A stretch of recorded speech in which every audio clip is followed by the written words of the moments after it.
مشاهدينا الكرام، السلام عليكم ورحمة الله وبركاته. بتاريخ 19 من ديسمبر للعام 2011، وفي خطابه الافتتاحي في اجتماعات الدورة 32 لقادة دول مجلس التعاون الخليجي، أطلق خادم الحرمين الشريفين دعوته ومبادرته بأن المنظومة الخليجية قد أضحت بالفعل مؤهلة للانتقال من مرحلة التعاون إلى الوحدة. أطلب منكم اليوم، أطلب يا أخواني منكم اليوم أن نتجاوز مرحلة التعاون إلى مرحلة الاتحاد، إلى مرحلة الاتحاد في كيان واحد يحقق الخير ويدفع الشر إن شاء الله.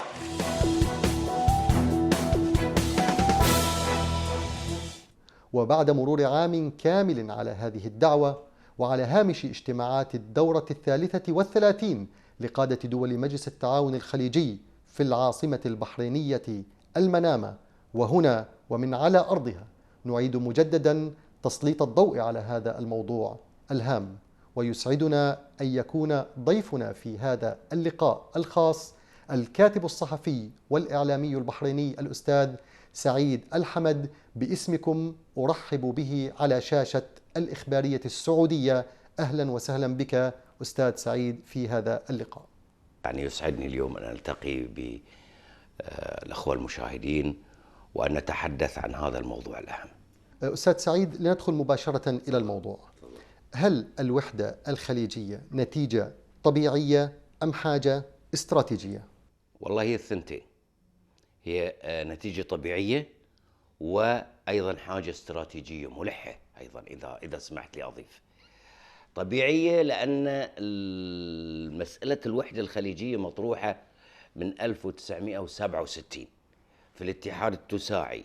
طرحت هذه الفكرة، أنا أقولها فقط للطارئين الذين بدأوا يعني يثيرون الضباب أو يثيرون الأقوال حول هذا المشروع الحيوي سواء في المنطقة أو خارج المنطقة.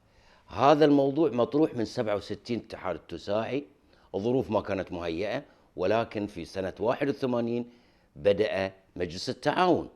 اليوم مجلس التعاون صار له 31 عام، 31 سنة. إذن من الطبيعي أن يرتقي من التعاون إلى الاتحاد. أعتقد الارتقاء طبيعي، النمو طبيعي، حتى في الحياة البشرية، حتى في المجتمعات المتطورة. مجلس التعاون هو المجلس الوحيد الذي ظل 31 عام في التجربة العربية عبر تاريخها في الوحدات، من 58 وحدة مصر وسوريا، محاولة الوحدة الثلاثية بين العراق ومصر وسوريا، المحاولة في 71 ومحاولة مجلس التعاون العربي تذكرونه. ولكن هذا المجلس الوحيد في التجربة العربية الذي نفخر بأنه ظل 31 سنة حقق تقدم وتطوير في العلاقات عادت على الشعب، أقلها التملك وأقلها العمل بين أبناء دول مجلس التعاون، ناهيك عن الربط الكهربائي، ناهيك عن التعرفة الجمركية، ناهيك عن القانون الجمركي الموحد، ناهيك عن القوانين الأخرى التي يعني لا أستطيع في هذه العجالة أن أتحدث. فهي نتيجة طبيعية. الآن الحاجة الاستراتيجية، يعني أنا بحاول أني أختصر بسرعة لأني أقدر ضيق الوقت وأقدر المساحة. الحاجة الاستراتيجية اليوم، التكتلات مطلوبة في كل العالم. أنت درس عربي عارفينه وإحنا صغار، وأنت بروحك ضعيف وأنت مع جماعتك قوي. الحاجة الاستراتيجية اليوم إذا الخليج توحد أكيد يستطيع أن يقاوم الأطماع. اليوم الأطماع التوسعية مختلفة، اليوم الأطماع التوسعية أكبر من أن تحتملها دولة خليجية لوحده. فلا بد من أن تكون الاستراتيجية قائمة على الاتحاد الأوروبي مثالا، وقس على ذلك جميع الاتحادات في التجربة البشرية التاريخية طوال هذا التاريخ.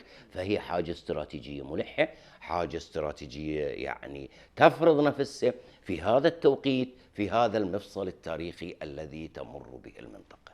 إذن أستاذ سعيد، أنت تتحدث عن مقومات وحدة من المتانة والتماسك ما يؤهلها أن تكون التجربة العربية الأكثر نجاحا وواقعا. أكيد هذه المقومات، يعني لا بنعد وبنتعب وإحنا نعد المقومات والأسس التي تجمع بين دول مجلس التعاون أو أبناء الخليج العربي كثيرة.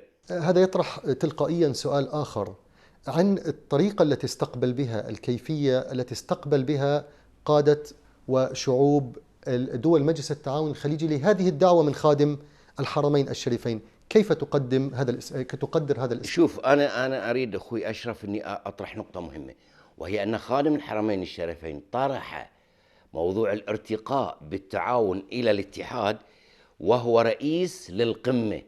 يجب الانتباه عند جميع المحللين والكتاب العرب والأجانب بأن هذا الطرح لم يكن طرحا سعوديا خالصا فقط، وإنما طرحا خليجيا. هو يرأس القمة 32 تفضلت به يجب الانتباه له، كلنا ننتبه متى وأين طرحت هذه الفكرة. ايش الدلالات؟ إذن هي تحمل دلالات بأن قائد كبير بحجم خادم الحرمين الشريفين الله يحفظه، وبحجم المملكة العربية السعودية تاريخا وجغرافيا، وبحجم المملكة العربية السعودية في العالم الإسلامي، هذه المقدسات التي تحتضنه، تطرح هذا الموضوع. إذن هو الموضوع يكمل بعضه، ويطرحه خادم الحرمين الشريفين بصفته ملكا للمملكة العربية السعودية، وهذا شيء طبيعي، وبصفته رئيسا للدورة التي الآن تنتهي. طيب، هذه الدلالة أنا كنت لابد أن أذكرها حتى المحلل يفهم لماذا طرح.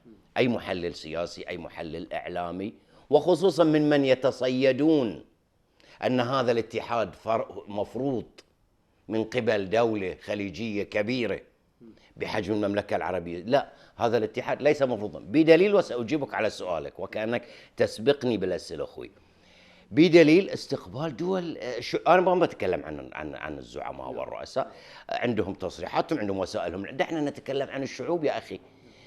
وأخذ شعب البحرين الذي تقام فيه هذه القمة 33، خذ مثالا، وأنت ربما كنت هني، وعشرات من الإخوان الخليجيين وعشرات من العرب استقبلوا الشعب البحريني هذا المشروع أو هذه الفكرة استقبال غير طبيعي. وخرجت لأول مرة تظاهرات في البحرين ترحب بالفكرة، ومسيرات ترحب بالفكرة، ومسيرات تدعو إلى الفكرة. أنا أتكلم عن الشعب البحريني كمثال ونموذج للشعوب الخليجية. فالشعوب في الخليج، أصلا الشعوب في الخليج ذات ثقافة وحدوية أخي الكريم. ولعلنا نذكر المظاهرات التي خرجت في البحرين ضد الانفصال الذي حدث في 1958 بين مصر وسوريا، والبحرين هذا البلد البعيد عن مصر وسوريا. فما بالك لما تطرح أو يطرح هذا 58 قبل كم سنة، 50 سنة أو أكثر، 55 سنة يمكن. طيب، لما يطرح مشروع وحدة بين دول الخليج العربي، بين دول مجلس التعاون، شعوب الخليج شعوب وحدوية أخي الكريم. تجربة دولة الإمارات السابع أليست وحدة؟ أليست اتحاد الإمارات اتحاد نموذجي فاق 40 سنة؟ إذن إحنا شعب وحدوي. أنا أستاذ سعيد، يعني اسمح لي للمقاطعة هنا. كلام جميل الذي تتفضل به، ولكن دعني أيضا بصراحة أسأل.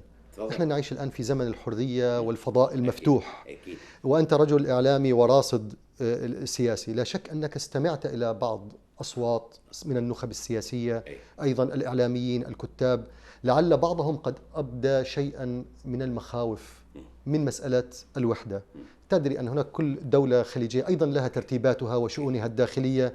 البعض شعر بشيء من الحذر أن يعني تنتقص مثل هذه الوحدة من هذه الترتيبات لصالح المنظومة الأشمل والأعم. كيف نخاطب؟ خلنا ناخذ المعترضين نوعين أخي الكريم. نوع يمثل مشروعا غير عربي، أقولها بصراحة مشروعا صفويا يقف ضد وحدة مجلس التعاون. هذا احنا خالصين منه ومتفرغين له في برامجنا، ولا نريد الآن أن نقحم في ناخذ هذا مشروع موجود يعارض الوحدة لأسباب ليست عربية وليست خليجية عربية. هؤلاء خلصنا منهم، فهمناهم، ولا أضيف؟ لا يعني تفضل إذا في أي شيء. الآن أرجع إلى النخب المثقفة ذات الولاء لهذه الأرض العربية الخليجية، من حقها أن تخاف، من حقها أن تطرح. شوف، المخاوف لا نخاف منها، الهواجس، الأسئلة، ذات البعد الوطني، ذات البعد الخليجي. هذه أسئلة مشروحة يجب أن تطرح علنا، ويجب أن نتناقش أنا وأنت والآخرين فيها. خلونا يا جماعة الخير نتناقش في هذه الوحدة بكل حرية. أنا في البحرين مثلا أقول عندي مكتسبات غير موجودة في البلد الفلاني، غير موجودة وأنا أريد هذه المكتسبات. وهذا مثلا في الكويت يقول عندي مكتسبات وعندي تجربة ديمقراطية صار لها 50 سنة تقترب، أنا أريد أطورها وأريد أحافظ. طيب كل هذا صحيح، ولذلك النخب الوطنية في الخليج اتفقت على رؤية الاتحاد الكونفدرالي، إذا سمعت وأكيد سمعت يعني. ولكن احنا نقول اتحاد تتوحد فيه الوزارات ذات الأهمية الخارجية، مثلا وزارات الدفاع. هذا احنا لا يعني أن لا نخسر شيئا، بل سيضيف لنا إذا اتحدت وزارات الدفاع في قراراته، في مسيرته، في استراتيجيته. كذلك الخارجية. يا أخي احنا اللي يهمنا المكاسب الداخلية. نحن عندنا مكاسب داخلية كثيرة، أنت عندك مكاسبك وأنا عندي مكاسبي، وبالعكس الوحدة تجعلك تلحق بي وتضيف لي وتضيف اللي ما عندي، اللي ما عندك وعندي تاخذه أنت مني، ونتعاون في الخبرات. ولكن الخارجية، الدفاع، هذه مسائل اليوم نحتاج إلى توحيد يا أخي. رؤيتنا الخارجية في دول مجلس التعاون في لماذا لا تكون تحت أيضا موقفنا الدفاعي؟ نحن دول ندافع ولا نهاجم. موقف جيوشنا أيضا تتوحد في استراتيجياتها، في خططها، في أسلحتها. هذه أمور عسكرية لا ما أفهم فيها، ولكن أقولها بشكل عمومي. في شغلات خارجية مثلا المسائل الجمركية، التملك، التنقل، القضايا اللي تهمني أنا كمواطن. أنا لا أريد أن أنتقل من دولة إلى دولة إلا بالكثير بالبطاقة السكانية، أو إن شاء الله يصير بعد حتى بدونها. الأشياء الصغيرة، التملك، أستطيع أن أمارس حريتي الإعلامية كما أمارسها في البحرين، أذهب وأفتح لي مكتب في المملكة العربية السعودية، أو بالكويت أنتقل أذهب. هذه تحت مظلة الاتحاد أخي الكريم سوف تضيف لنا. إحنا اليوم في عصر الانفتاح، الجرائد كيف توصل، معارض الكتب كيف تقام، معارض التواصل، الندوات، هذه التي نريد. والنخب يعني خايفة على المكاسب. يعني هي التطمينات لا شك انها كفيله بان يعني انا هذه رؤيتي، انا لا لست صاحب نعم قرار يعني نعم. كما تفهم، ولكن هذه رؤيتي كمثقف، كاعلامي، كمعايش لتطلعاتنا البحرينيه والعربيه، وانا انسان وحدوي منذ خلقت يعني. فاحنا بالعكس احنا نتمنى وحده عربيه تضاف لنا دول عربيه ان شاء الله في المستقبل. نعم أستاذ سعيد، أشرت قبل قليل في معرض إجاباتك إلى مسألة الوحدة وأثرها كقوة تعطي للكيان الخليجي بعدا أكبر.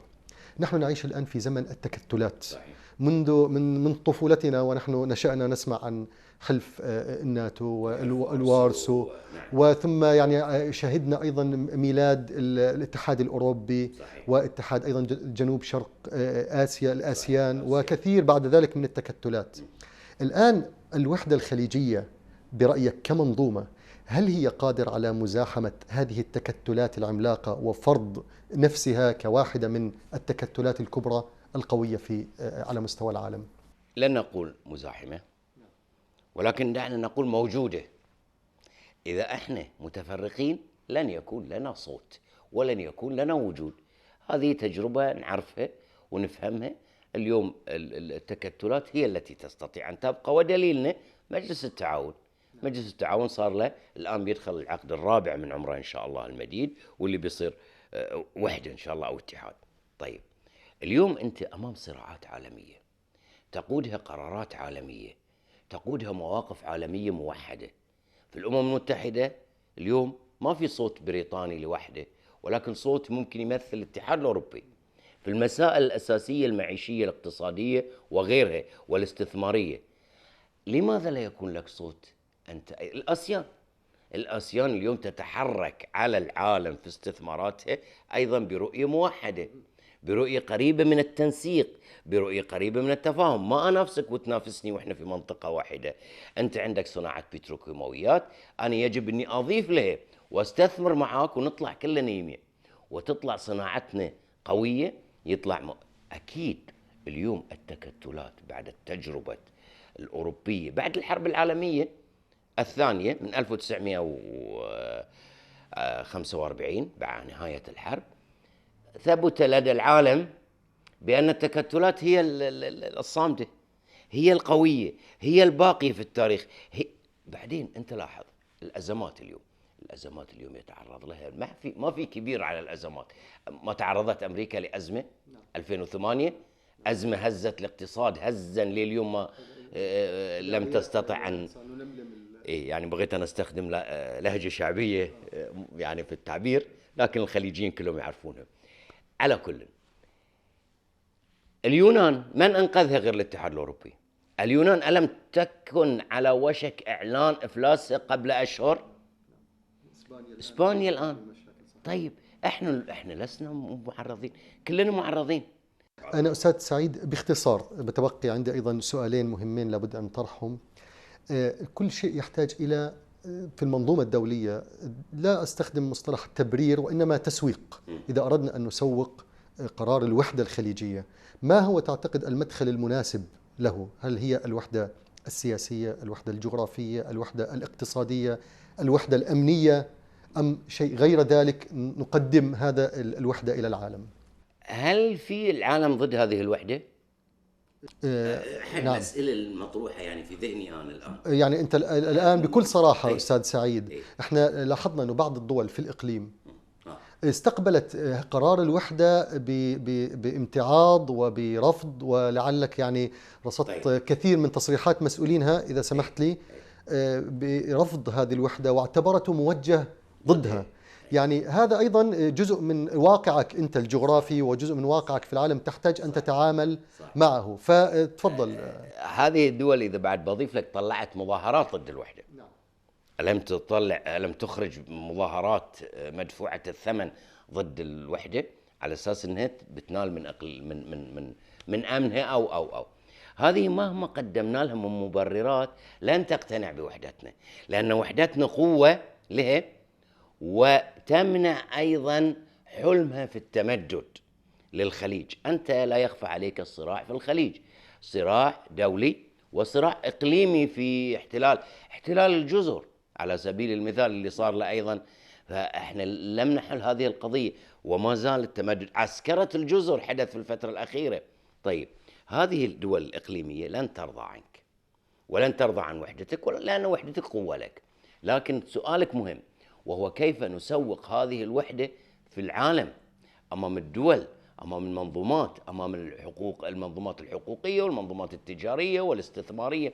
كيف نسوقها؟ كل العوامل التي ذكرتها ممكن تسويق بها. وحدتنا الثقافية، وحدة تراثنا، وحدة ديننا، طبعا ديننا واحد، لغتنا واحدة، لهجتنا يا أخي واحدة. احنا مو لغتنا العربية واحدة، احنا لهجتنا واحدة. سعيد الحمد لما يتكلم بالشعبي في برنامجه كل الخليج يفهمه، وأنا أضع أمثال بحرينية قحة والخليج كله يفهمها. لماذا؟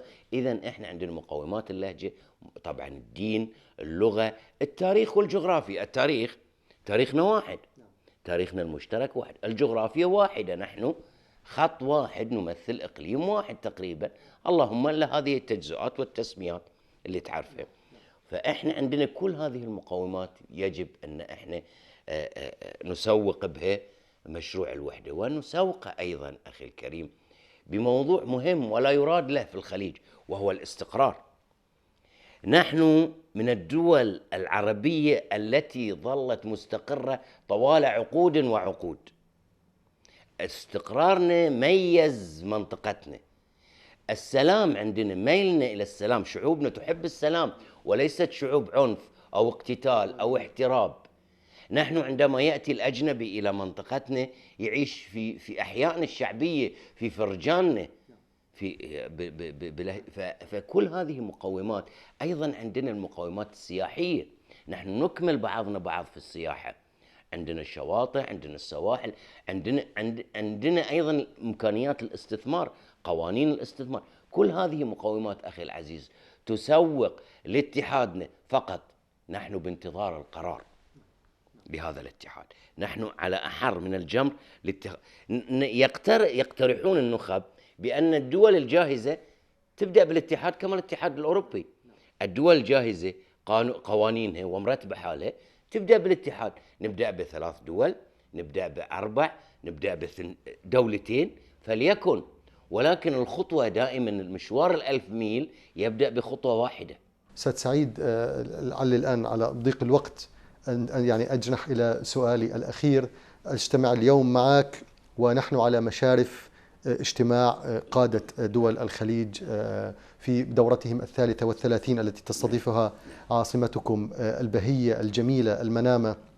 وهنا لابد أن أطرح لي هذا السؤال عليك: لو قدر لك أن تتحدث بخطاب أو برسالة مباشرة إلى قادة دول مجلس التعاون كمواطن خليجي، فماذا أنت بما بدأنا به بما بدأنا به أخي أشرف، وهو موضوع الاتحاد. نريد رسالة تطمين من قادتنا الكرام الذين نحبهم ونعلق الآمال عليهم، وأنا هنا أخاطبهم شعب الخليج، لن أقول الشعوب الخليجية لأن الشعب واحد.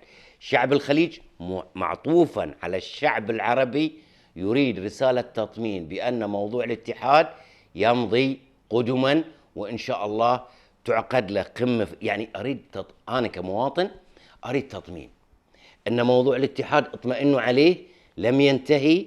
إن شاء الله في قمة خاصة بالرياض كما قيل لنا ستعقد عن الاتحاد، وإن شاء الله يعلن الاتحاد.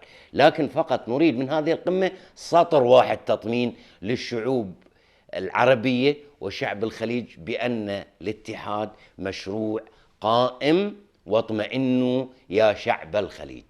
هذا اللي أنا أريده. إن شاء الله أنه رسالتك تكون قد وصلت، وهي رسالة جميلة لا شك أننا نستطيع أن نختم بها هذا اللقاء. مع الشكر الجزيل لك أستاذ سعيد حمد على تلبيتك إلى هذه الدعوة. بالعكس يشرفني في هذا اللقاء الخاص. يشرفني كثيرا، وإن شاء الله تتكرر لقاءاتنا تحت راية الاتحاد. شكرا لك أستاذ سعيد على تلبية هذه الدعوة. باسمكم جميعا أتقدم بالشكر الجزيل للكاتب الصحفي والإعلامي البحريني الأستاذ سعيد الحمد على هذا اللقاء الخاص. أشكر لكم كريم متابعتكم، وإلى لقاء آخر أستودعكم الله، والسلام عليكم ورحمة الله وبركاته.